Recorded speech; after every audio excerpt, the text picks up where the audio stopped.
আসসালামু আলাইকুম। আমি doctor Raisul Akhtar, senior homeopathic consultant and researcher. আসুন আজকে আমরা জেনে নিই ডায়ালিসিস চলাকালীন সময়ে হোমিওপ্যাথি কিভাবে কাজ করে থাকে। ডায়ালিসিস এমন একটি পন্থা যার পরে কিডনি প্রতিস্থাপন ছাড়া আর কোনো পথ থাকে না। এই পন্থায় ডায়ালিসিস করতে করতে রোগীর মৃত্যুর দিকে এগিয়ে যাচ্ছে, কিন্তু হোমিওপ্যাথি কি একমাত্র আশার আলো হিসেবে ডায়ালিসিসের রোগীদেরও সম্পূর্ণ সুস্থ করতে সক্ষম? আসুন জেনে নেই এই ডায়ালিসিস চলাকালীন সময়ে হোমিওপ্যাথিক ঔষধ কিভাবে কাজ করে।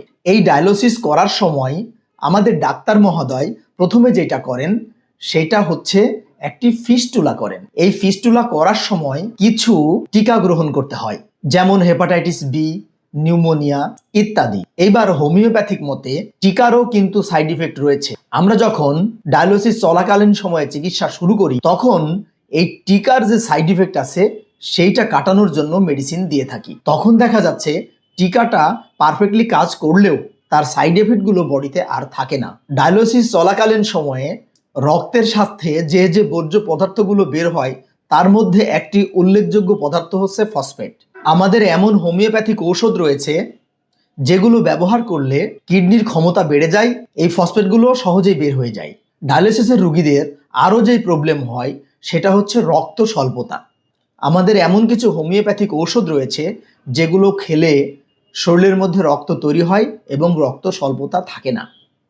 আরও রয়েছে ম্যাগনেসিয়ামের ইমব্যালেন্সের কারণে রোগী মাঝে মাঝে অজ্ঞান হয়ে যায়।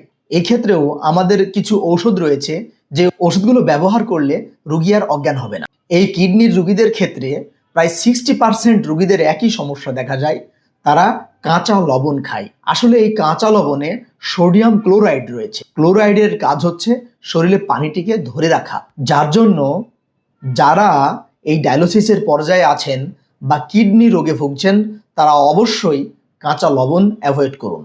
আমরা ক্লেম করছি ড্যামেজ কিডনি ভালো হবে। কিভাবে ভালো হবে আসুন আমরা জেনে নেই।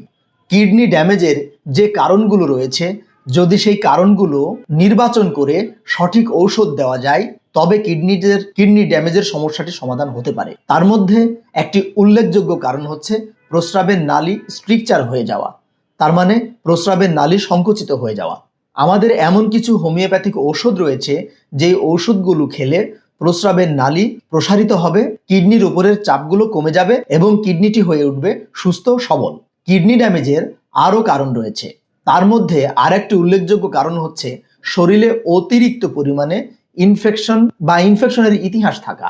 যদি কারোর শরীরে প্রচুর পরিমাণে ইনফেকশন থাকে তখন এই কিডনি রক্ত থেকে জীবাণু ছাঁকতে ছাঁকতে একসময় ব্যর্থ হয়ে পড়ে, তখন তার নেফ্রনগুলো জাম হয়ে যায়, তখন কিডনিগুলো ড্যামেজের দিকে যেতে থাকে। আমাদের এমন কিছু হোমিওপ্যাথিক ওষুধ রয়েছে যে ওষুধগুলো খেলে যে নেফ্রনগুলো জাম হয়ে গেছে সেই নেফ্রনগুলো ক্লিয়ার হতে শুরু করে। কিডনি ড্যামেজের আরও একটি উল্লেখযোগ্য লক্ষণ হচ্ছে কিডনিতে সিস্ট তৈরি হওয়া।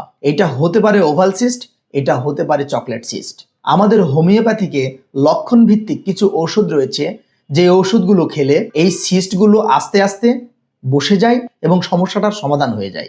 আর একটি উল্লেখযোগ্য কারণ হচ্ছে ডায়াবেটিক্স থাকা। এই ডায়াবেটিক্সের রোগীদের ডায়াবেটিস কন্ট্রোলে রাখতে হয় এবং যে সেলগুলো ড্যামেজ হয়েছে সেই ড্যামেজ সেলগুলোকেও ফিরিয়ে আনা সম্ভব, যেটা অন্যান্য প্যাথি স্টিম সেল দিয়ে করে থাকেন বা সেল প্রতিস্থাপন করে থাকেন।